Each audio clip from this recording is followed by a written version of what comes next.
তো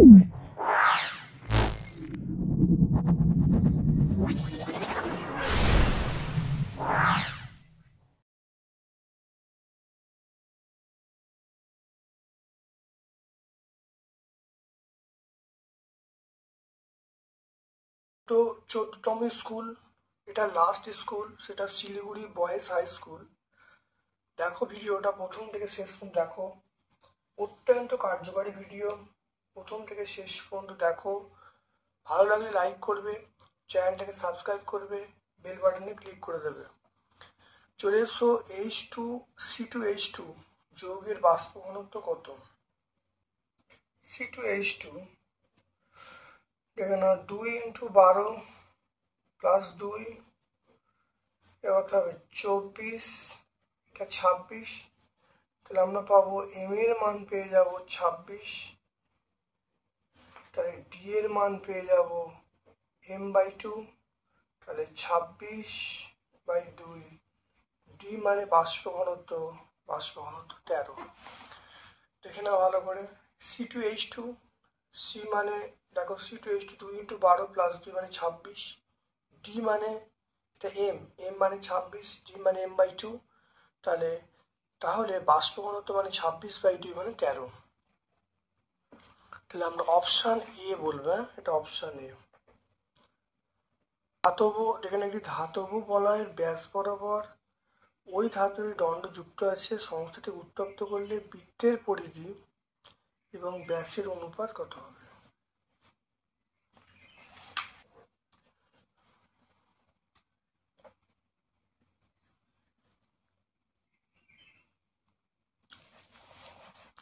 দেখে নাও, তাহলে বৃত্তের পরিধি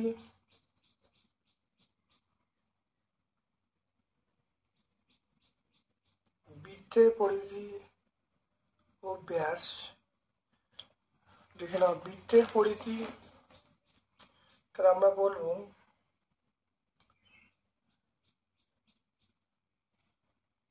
পাই, বলবো পাই ×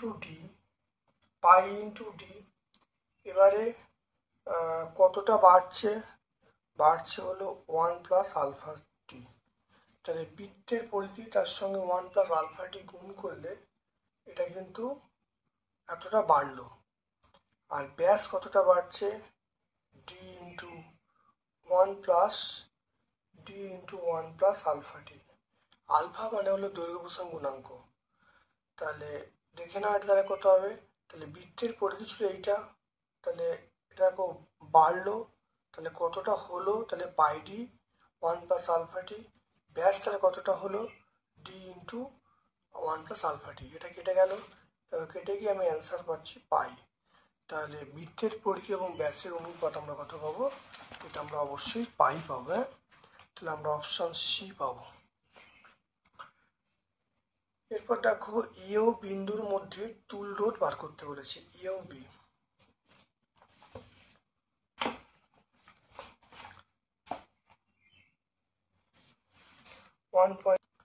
এইটা যোগ করছি, দেখে নাও এটা যোগ করলে কত হবে। দেখে নাও এইটার সঙ্গে এইটা যোগ করলে 4 আর 2 যোগ করলে কত হবে, 6 হবে।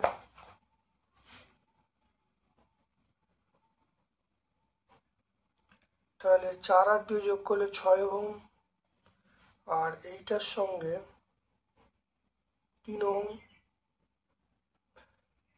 এ আর বি এর মধ্যে রোধ চাইছে, তাহলে এ আর বি, তাহলে আর এ বি, এটা 6 × 3, 6 + 3, 6 × 3, এটা 9, এটা 3, এটা 2। তাহলে অ্যান্সার পেয়ে গেলাম 2 ওহম। অ্যান্সার হলো 2 ওহম।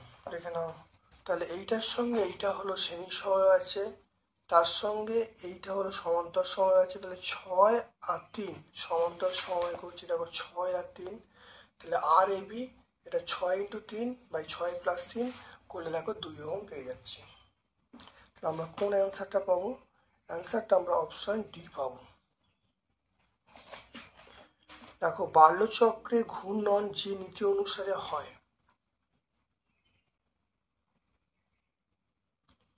বাল্যচক্রের ঘূর্ণন আমরা বলবো ফ্লেমিংয়ের বামহস্ত নিয়ম অনুসারে, অপশন বি বলবো। রূপোর চামচের উপর সোনার প্রলেপ দিতে হলে অ্যানোড হিসাবে আমরা কোনটা ব্যবহার করব?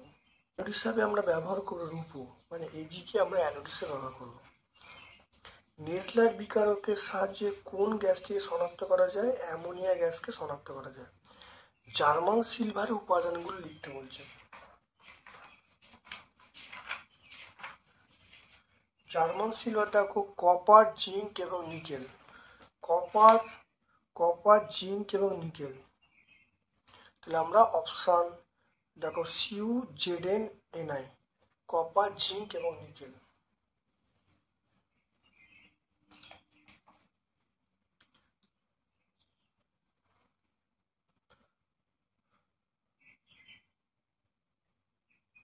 বিয়ের প্রশ্নে চলে এসো। 12.046 × 10⁻23 সংখ্যক নাইট্রোজেন অণুর ভর কত?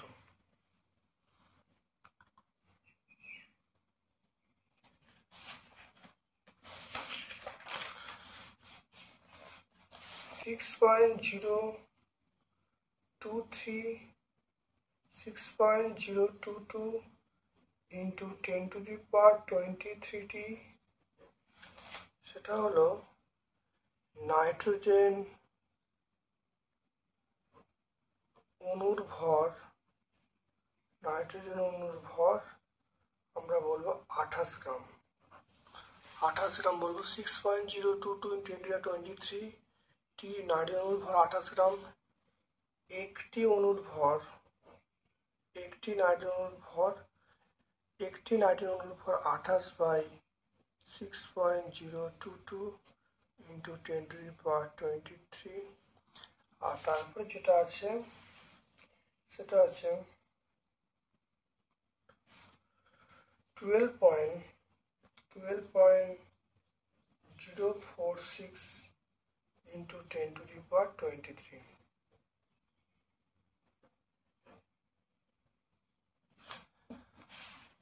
এটা হলো 28 × 12.046 × 10⁻23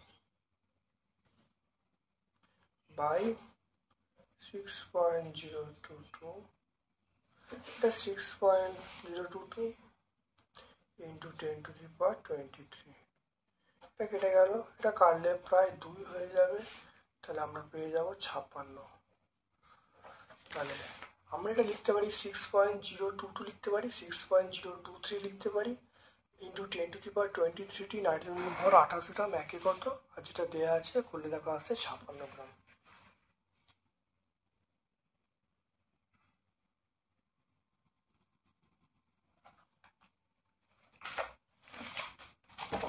এরপর দেখো প্রকৃত প্রসারণ গুণাঙ্ক তরলের নিজস্ব ধর্ম প্রকাশ করে, এটা সত্য। তাহলে এখানে শূন্যস্থান পূরণে কত হবে? আমরা বলবো এটা হবে 56 গ্রাম। এসআইতে তাপ পরিবাহিতাঙ্কের একক।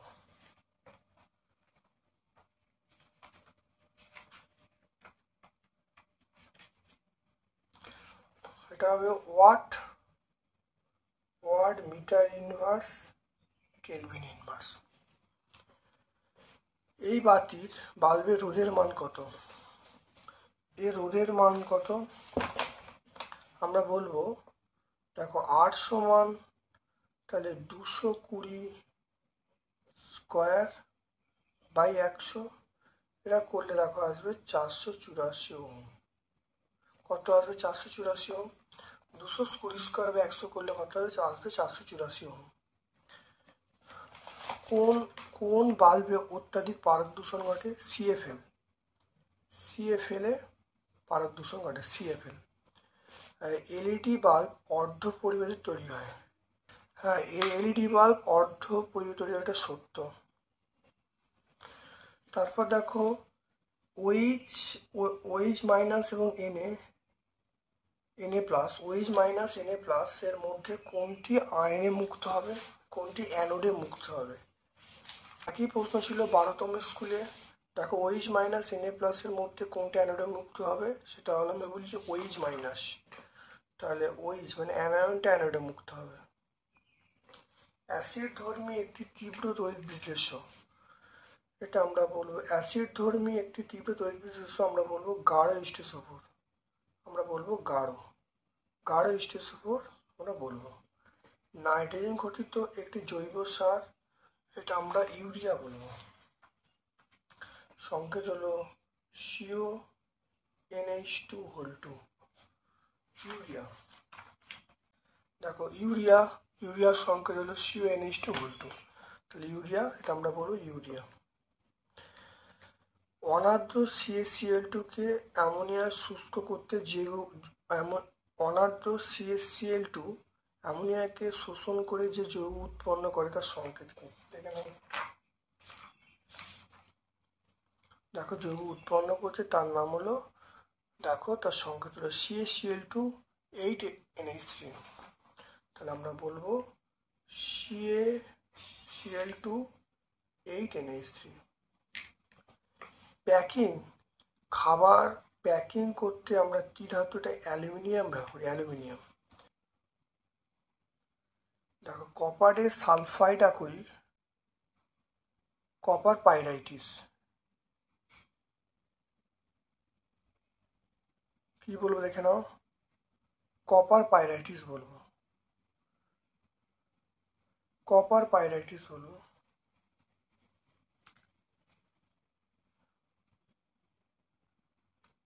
আমরা বলবো কপার পাইরাইটিস।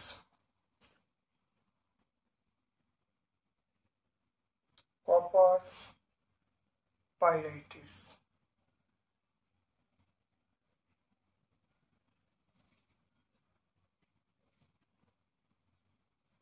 কপার পাইরাইটিস,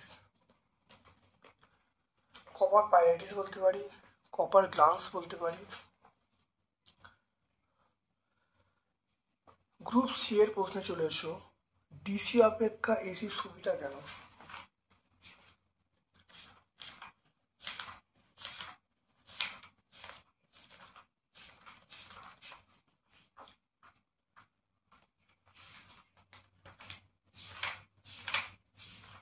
দেখে নাও। 1 নম্বর হলো এসি সরবরাহ ও বন্টনের শক্তি ক্ষয় কম হয়। 1 নম্বর হলো এসি সরবরাহ ও বন্টনের শক্তি ক্ষয় কম হয়। 2 নম্বর হলো এসি উৎপাদন খরচ ডিসি অপেক্ষা কম হয়। 3 নম্বর ট্রান্সফর্মার অন্যান্য যন্ত্রের সাহায্যে এসি ভোল্টেজকে বাড়ানো কমানো যায়। আর 4 নম্বর হলো উচ্চ কম্পাঙ্কের এসি বহুদূরে নিয়ে যাওয়া সম্ভব। তারপর দেখো বাল্যচক্রের ঘূর্ণন কি কি পরিবর্তন হবে। বাল্যচক্রের ঘূর্ণন কি পরিবর্তন হবে, যখন প্রবাহমাত্রা উল্টে দেওয়া হবে। প্রবাহমাত্রা উল্টে দিলে বাল্যচক্রের অভিমুখ উল্টে যাবে। যদি আমি ডিসির পরিবর্তে এসি ব্যবহার করি, ডিসির পরিবর্তে এসি ব্যবহার করলে বাল্যচক্র ঘুরবে না। ব্যবহার করলে কেন ঘুরবে না, কেন কাজ করবে না, এখানে পরিষ্কার ব্যাখ্যা আছে, আর আগেও বুঝিয়েছি, ভালো দেখে নেবে। তারপরে দেখে নাও অলিয়াম কি। অলিয়াম দেখো H2SO7 এইটাকে আমরা অলিয়াম বলবো, ঠিক আছে। অর্থাৎ এসও থেকে ঠান্ডা করে কোক ভর্তি শোষক যন্ত্রে 98% গাঢ় স্টেসোটা শোষণ করে অলিয়াম উৎপন্ন হয়, সংকেত হলো H2SO7। অর্থাৎ অথবা প্রশ্ন দেখো, কি ঘটবে যখন 1100 ডিগ্রি সেন্টিগ্রেড তাপমাত্রায় ক্যালসিয়াম কার্বাইডের উপর দিয়ে নাইট্রোজেন গ্যাস চালনা করা হবে।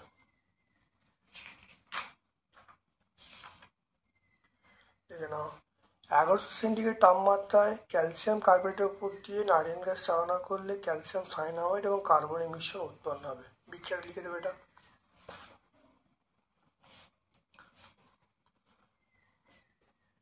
তারপর দেখো প্রদত্ত আকরিকগুলির মধ্যে জিঙ্ক, প্রদত্ত আকরিকগুলির নাম লিখতে হবে, জিঙ্ক, কপার, আয়রন, অ্যালুমিনিয়াম। দেখো জিঙ্কের আকরিক জিঙ্ক ব্লেন্ড, কপারের আকরিক আমরা কপার গ্লান্স বলবো, অ্যালুমিনিয়াম আকরিক আমরা বলবো বক্সাইট বলবো Al2O3 2H2O, আর আয়রনের আকরিক আমরা বলবো রেড হেমাটাইট Fe2O3 বলবো। ঠিক আছে না? লোহার মরচে প্রতিরোধের দুটি উপায় লিখতে বলছে।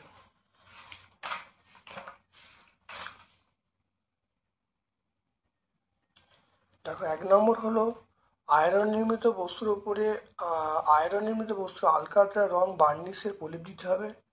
নাম্বার 2 হলো গ্যালভানাইজড করতে হবে। আর নাম্বার 3 হলো তৈললেপন পদ্ধতিতে আয়রন নির্মিত বস্তুর উপর নিকেল বা ক্রোমিয়ামের প্রলেপ দিলে মরচে পড়া বন্ধ হবে। এরপর চলে এসো গ্রুপ ডি এর প্রশ্নে চলে এসো।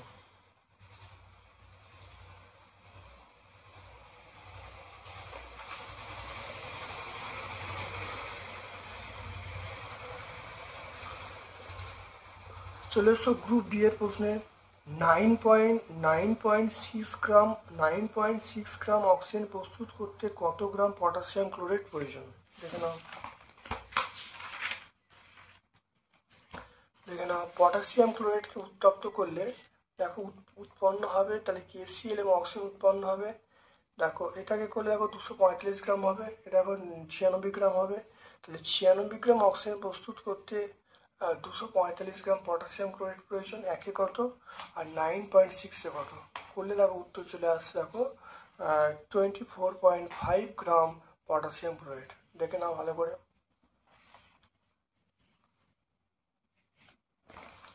এরপরে দেখো একটা অথবার প্রশ্ন আছে, লোহিত তপ্ত লোহার উপর দিয়ে স্টিম চালনা করলে ফেরোসুলফিক অক্সাইড এবং হাইড্রোজেন উৎপন্ন হয়। 8 মোল হাইড্রোজেন উৎপন্ন করতে কত মোল লোহার প্রয়োজন হবে? দেখে নাও বিক্রিয়াটা লিখেছি। দেখো লোহিত তপ্ত লোহার উপর দিয়ে স্টিম চালনা করলে ফেরোসুলফিক অক্সাইড এবং দেখো H2 উৎপন্ন হচ্ছে। তাহলে এখানে ভালো করে দেখে নাও। দেখো এটা 4 মোল, এটা 4 মোল, আর এটা দেখো 3 মোল, এটা 4 মোল H2 আর 3 মোল দেখো লোহা লাগছে। তাহলে দেখো 4 মোল H2 উৎপন্ন করতে লোহা লাগছে 3 মোল, একে কত 8 কত। দেখো 4 মোল হাইড্রোজেন উৎপন্ন করতে লোহা প্রয়োজন কত 3 মোল, একে কত 8 কত। দেখো 6 মোল, অ্যান্সার আসছে 6 মোল।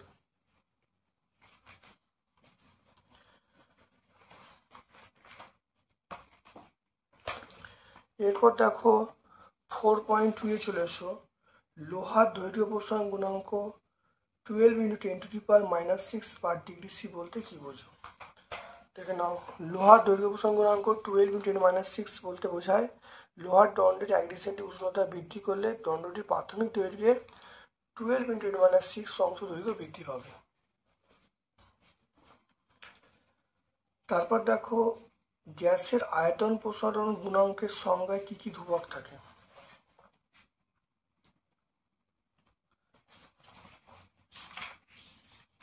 দেখো গ্যাসের আয়তন প্রসারণ গুণাঙ্কের সংজ্ঞায় দেখো চাপ এবং ভর ধ্রুবক থাকে। গ্যাসের চাপ এবং ভর, তাহলে গ্যাসের চাপ এবং ভর এটা ধ্রুবক থাকে। তারপর দেখো তামার রোধাঙ্ক 1.68 × 10⁻⁻6 ওহম সেন্টিমিটার বলতে কি বোঝো? তামার রোধাঙ্ক 1.68 × 10⁻⁻6 ওহম সেমি বলতে বোঝায় 20 সেন্টিগ্রেড তাপমাত্রায় 1 সেমি দৈর্ঘ্য 1 সেমি স্কোয়ার প্রস্থ বিশিষ্ট তামার দুই বিপরীত পৃষ্ঠের মধ্যে রোধ 1.68 × 10⁻⁻6 ওহম।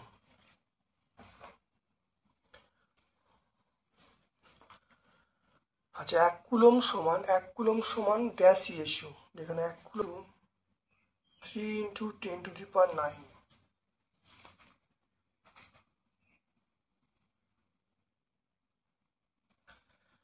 তাহলে 1 কুলম সমান আমরা বলবো 3 × 10⁹ ইএসইউ।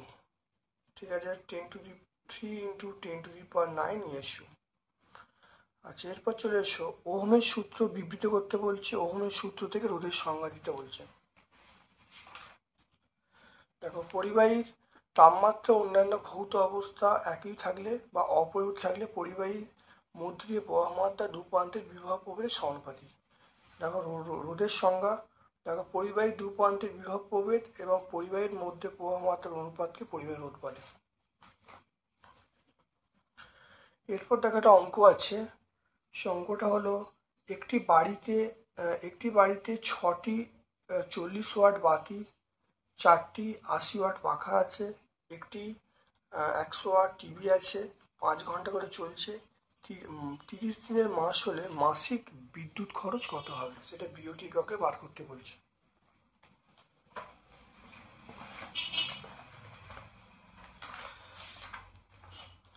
দেখে নাও দৈনিক ব্যয়িত বিদ্যুৎ শক্তি।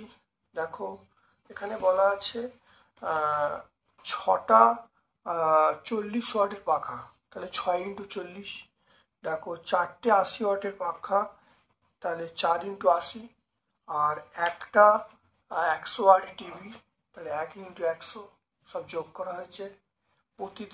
কত করে চলছে, 5 ঘন্টা করে চলছে, 5 দিয়ে গুণ করা হয়েছে। এবারে 1000 দিয়ে ভাগ করার অর্থ হলো এটা কিলোওয়াট আওয়ারে পাবো, এগুলো ওয়াট আওয়ারে পেলাম, কিন্তু 1000 দিয়ে ভাগ করার কিলোওয়াট আওয়ার। তাহলে এবার 30 দিনে, দেখো 30 দিনে বলছে 30 দিনে ব্যয়িত শক্তি, তড়িৎ শক্তি, সেটা 30 দিয়ে গুণ করেছি, দেখুন 30 দিয়ে গুণ করা হয়েছে। তারপরে এটাকে যোগ করেছি, গুণ করে এটা যোগ করে দেখো পাওয়া যাচ্ছে 660। 660 × 5 × 30/1000 করলে দেখো 99 বিওটি। তাহলে 30 দিনে যে শক্তি, তড়িৎ শক্তি ব্যয় হবে তার পরিমাণ হলো 99 বিওটি। এখানে আমরা যেগুলো জানবো, দেখো কপার তড়িৎদ্বারের সাহায্যে কপার সালফেটের জলীয় দ্রবণে তড়িৎ বিশ্লেষণের সময় অ্যানোড ক্রমশ ক্ষয় হয়, ক্যাথোডের ভর বৃদ্ধি পায়, এটা ব্যাখ্যা করতে বলছে। প্রচণ্ড ইম্পর্টেন্ট প্রশ্ন, প্রায় পেজেই এটা দেখতে পাচ্ছি, খুব ভালো করে তোমরা কিন্তু। তাহলে কপার সাল দ্রবণের মধ্যে তড়িৎচালনা করলে Cu2+H+ ক্যাথোড দ্বারা আকৃষ্ট হবে। H+ অপেক্ষা Cu2+ ইলেকট্রন গ্রহণের প্রবণতা বেশি থাকায় Cu2+ ক্যাথোড থেকে দুটো ইলেকট্রন গ্রহণ করে Cu পরমাণু পরিণত হবে এবং ক্যাথোডের ওপরে জমা হতে থাকবে, ক্যাথোডের ভর বৃদ্ধি পাবে। আর SO2- OH- এই আয়নগুলি অ্যানোডের বাড়তি ইলেকট্রন বর্জন করে এটা আমরা অ্যানোডের Cu পরমাণু দুটো ইলেকট্রন বর্জন করে Cu2+ পরিণত হবে, আর সেই জন্য অ্যানোডটা ক্রমশ ক্ষয় হয়, অ্যানোডের ভর হ্রাস পায়। কারণটা বুঝতে পারলে এখানে কেন ক্যাথোডটা কেন ভরটা বৃদ্ধি পাচ্ছে, অ্যানোডটা কেন ভর হ্রাস পাচ্ছে, বোঝা গেল। এর বিক্রিয়াটা তোমরা লিখে দেবে। এরপর দেখে নাও, বলছে যে তড়িৎ বিশ্লেষণ পদ্ধতিতে নিষ্কাশিত হয় এমন একটি ধাতুর নাম। এটা আমরা অ্যালুমিনিয়াম বলতে পারি, অনেক ধাতু আছে, এটা আমরা বলতে পারি, দেখো অ্যালুমিনিয়াম বলতে পারি, অ্যালুমিনিয়াম বলতে পারি। তাহলে আমরা এই ধাতুর নাম আমরা কি বলবো, অ্যালুমিনিয়াম, অ্যালুমিনিয়াম বলতে পারি। তারপর দেখো, বা ওটা ছাড়াও আমরা এগুলো বলতে পারি, দেখো Ag, AuPt এগুলো বলতে পারি। তারপর দেখো অসল পদ্ধতিতে নাইট্রিক অ্যাসিড প্রস্তুতির নীতি লিখতে বলছে এবং রাসায়নিক বিক্রিয়াগুলো লিখতে বলছে। অসল পদ্ধতি,